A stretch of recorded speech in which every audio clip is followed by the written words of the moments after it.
ఇప్పుడే ఒక వార్త చూశానండి. అదేంటో కానీ మా జగన్మామయ్యకి ఎప్పుడు గుడికి వెళ్దాం అనుకున్న కాలు నొప్పి చేసేది. ఇదేం కొత్త ఏం కాదు.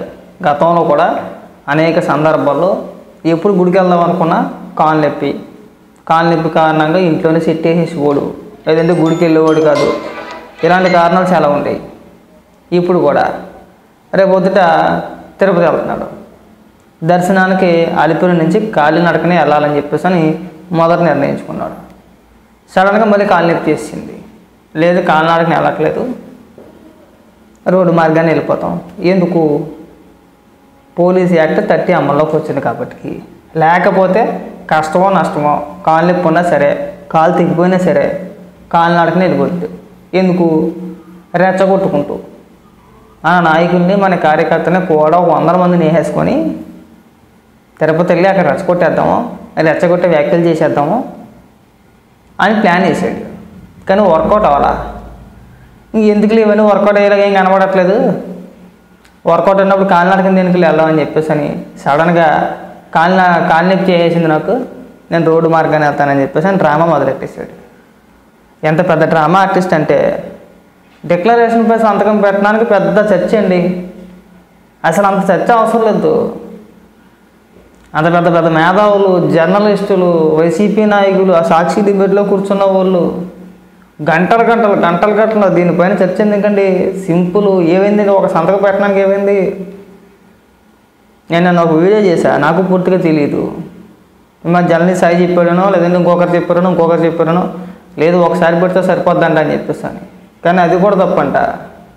అన్యమతస్తులు ఎవరు వెళ్ళిన ప్రతిసారి డిక్లరేషన్ పైన సంతకం పెట్టాలంట. పెడితే ఏం పోయింది? కానీ పెట్టడం. నాకు దేవుడి పైన నమ్మకం ఉంది, నేను నమ్ముతున్నాను అని చెప్పి సంతకం పెట్టాడు. కానీ దర్శనానికి వెళ్ళిపోతాడు. అక్కడికి వెళ్ళిపోయి రాజకీయ విమర్శలు చేసేస్తాడు. నేను పత్తిని, నేను సూతపోసని అని చెప్పేసాను. ఇవాళ సాక్షిలో వార్త ఏంటనుకుంటున్నారు? ఆ రోజా మాట్లాడింది వచ్చి మొన్న ఏమని, చంద్రబాబు నాయుడు గారు విజయవాడలో క్షుద్ర పూజలు చేశారని చెప్పేసాను. అదే వార్త. మళ్ళీ ఇక డిక్లరేషన్ ఇవ్వడు, ఇస్తానికి ఒప్పుకోడు, ఇస్తానని నేను చెప్పడు. అక్కడ కూడా మళ్ళీ మతాన్ని తీసుకొచ్చేస్తాడు. వీళ్ళ నాయకులు, వీళ్ళ కార్యకర్తలు, వీళ్ళ జగన్మోహన్ రెడ్డి సాక్షి ప్రచారం ఏంటంటే ఇది ఇలా ఉంటాయన్నమాట. చిన్న సంతకం పెట్టడానికి భయపడిపోతున్నాం అన్న. ఏం లేదు, చిన్న సంతకం నమ్మకం ఉంది అని సంతకం పెట్టి అయిపోద్ది. ఎందుకు ఆ మాత్రం దానికి మేధావులను తీసుకొస్తావు, వాడిని తీసుకొస్తావు, వీళ్ళని తీసుకొస్తావు?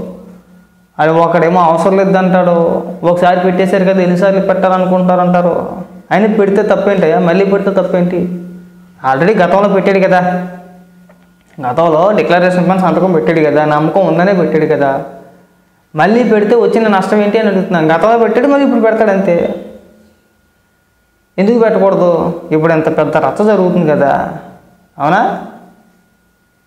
ఒక పక్కన హిందూ సంఘాలన్నీ కూడా మొత్తుకుంటున్నాయి కదా, నువ్వు తిరుపతి వస్తే ఖచ్చితంగా డిక్లరేషన్ పైన సంతకం పెట్టి దర్శనానికి వెళ్ళాలి, పైకి వెళ్ళాలని. మరి నువ్వు ఇది ఇష్యూ చేయడానికి కాకపోతే సింపుల్గా ఒక సంతకం పెట్టే వెళ్తానని ఒక ప్రకటన చేయి. నువ్వు ఎలాంటి గొడవ ఉండదు. పైకి ప్రచారం ఏంటి? జగన్మోహన్ రెడ్డి నుంచి భయపడిపోయారట. అందుకని చెప్పేసి పోలీస్ యాక్ట్ 13 తీసుకొచ్చారు. ఇది ఎక్కడ విడ్డూరం, ఇది ఎక్కడ అన్యాయం అని చెప్పేసి అని మాట్లాడుతున్నారు. అది లేకపోతే జగన్మోహన్ రెడ్డికి నష్టం. అక్కడికి వెళ్ళి కొన్ని పిచ్చ మాటలు మాట్లాడానుకో, ఏముంది, ఎవడొకడు ఏ చెప్పులు ఏ రాళ్ళు వేసారనుకో ఏం జరుగుతుంది పరిస్థితి? అప్పుడేమైనా ప్రచారం చేస్తాడు? ప్రభుత్వం కావాలని చెప్పేసి నా పైన దాడి చేయించింది, నేను వస్తున్నానని తెలుసు కదా, తగిన చర్యలు తీసుకోవాలని చెప్పి తెలీదా భద్రత పరంగా అని చెప్పేసి మళ్ళీ ప్రభుత్వం పని ఎడుతారు వెళ్ళావు. దాన్ని పసిగట్టే జగన్మోహన్ రెడ్డి గురించి తెలిసే ప్రభుత్వం ఈ నిర్ణయం తీసుకుంది. ఈ నిర్ణయం తీసుకొని సప్పడిపోయాడు మనవాడు. ఏమంటే కాలినడకని వెళ్ళాల్సిన ప్రయాణం కాస్త క్యాన్సిల్, రోడ్డు మార్గాన్ని వెళ్ళిపోతానని కార్లు వేసుకొని తేలిపోయాడు కదా ఇప్పుడు. మరి ఇప్పుడు ఎవరికి మీరు పాఠాలు చెప్తున్నారు? ఇప్పుడు తేలిపోయాడా? ఇదంతా జగన్మోహన్ స్క్రిప్ట్ కదా, కావాలని రద్దు చేయడానికి కదా అక్కడికి వెళ్తున్నాడు. దీని గురించి ఎవడో మాట్లాడ్డారు. జగన్మోహన్ రెడ్డిని అడ్డుకోవాలని చెప్పేసి అని తీసుకొచ్చారంట. జగన్మోహన్ రెడ్డికి మీరు ఇంకా సాఫీగా వెళ్ళి సాఫీగా వచ్చేయచ్చు. జగన్మోహన్ రెడ్డి దేనికి వెళ్తున్నాడు? దర్శనం చేసుకోవడానికి వెళ్తున్నాడు, అంతేనా? మరి వెళ్ళమనండి అయ్యా, దానికి దీనికి సంబంధం ఏముంది?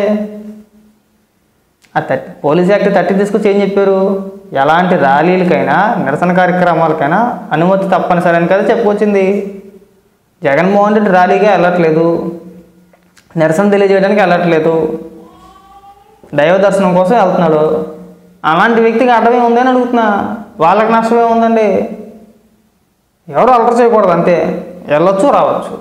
జగన్మోహన్ రెడ్డి వెళ్ళొద్దు అని చెప్పారు అన్నట్లా మీరు దానికి కూడా మళ్ళీ 2-3 రకాలుగా మాట్లాడేస్తున్నారు ఇలా పనులు. ఈ అప్పబాయ కోరులు చెప్పమాకండి.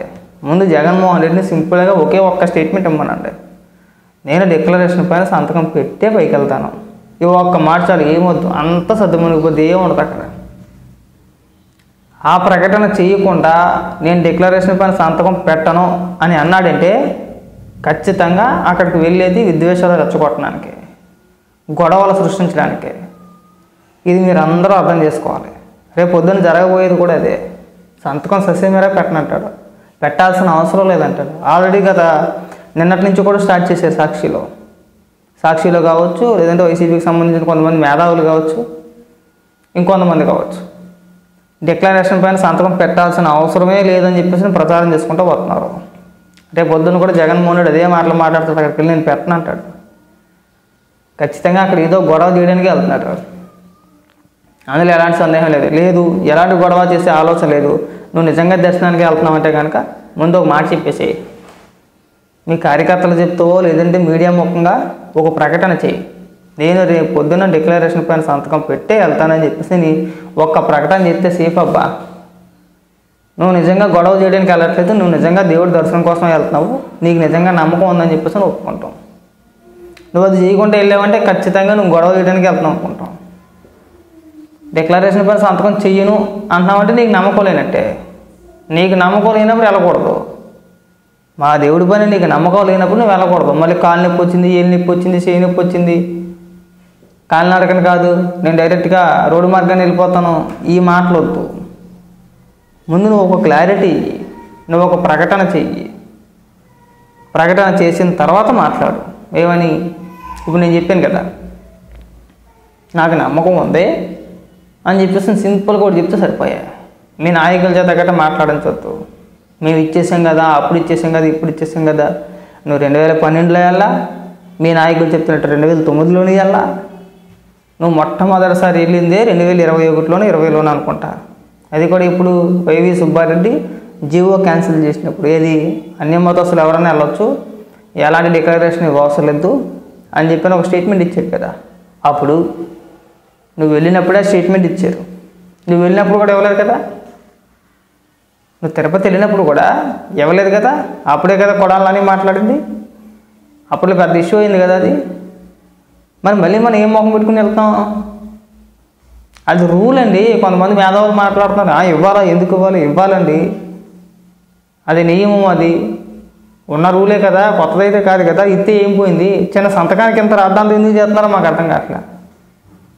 మాకు నమ్మకం ఉందని చెప్పి సంతకం పెట్టడానికి ఇంత రాద్ధాంతం దేనికైనా అడుగుతున్నా.